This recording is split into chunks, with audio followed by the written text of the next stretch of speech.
So the value we provide audiences very much comes down to the experience that we can provide.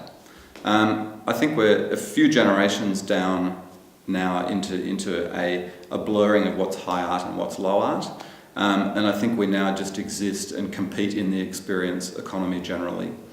I think that there are still some fairly lofty arguments that, the capital A arts are somehow better due to their history or the technical proficiency of practitioners than low arts, but I think these days really we're competing on the benefit of what we provide, and those benefits are things as simple as entertainment or stimulation or provocation or a shared experience where we go out into the world and hear a story with people that we can then talk about and reflect on that experience.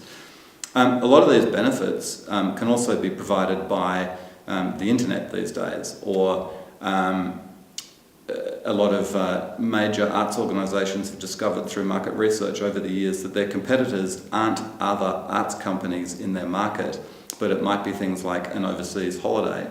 So again, you're in this kind of experience economy, competing for the leisure dollar, and most importantly these days I think you're competing for people's time. So how we articulate the value of arts to audiences who we want to attract to our work is really through talking about the kind of experiences that we'll be delivering. So arguing the case for the value of the arts with other forms of supporters such as government partners, corporate sponsors, philanthropic donors is a slightly different challenge, because these are people who may not necessarily be receiving the direct benefit of participating. They might be providing a contribution so that we can provide that experience to other people. So what they're going to want increasingly is some kind of proof. The term return on investment entered the arts industry lexicon maybe 10 years ago.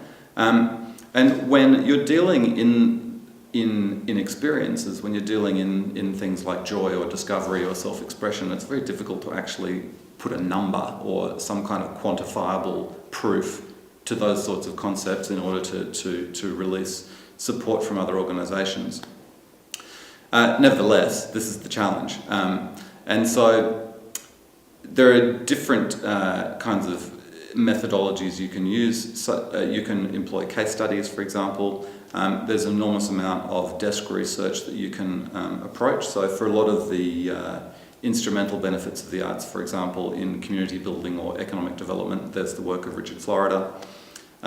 So it's basically just pinching and pulling together this kind of work, because very few arts organisations have the wherewithal to actually conduct their own longitudinal studies into, for example, the benefit of an arts-rich education in literacy or cross-curriculum outcomes. An interesting argument that I've seen used before is the Australian Ballet in Australia, where I come from, makes terrific use of the Australian Bureau of Statistics reports because there is a perception amongst some people that ballet is an old-fashioned, out-of-date, irrelevant art form, and why would you support a ballet company in the 21st century?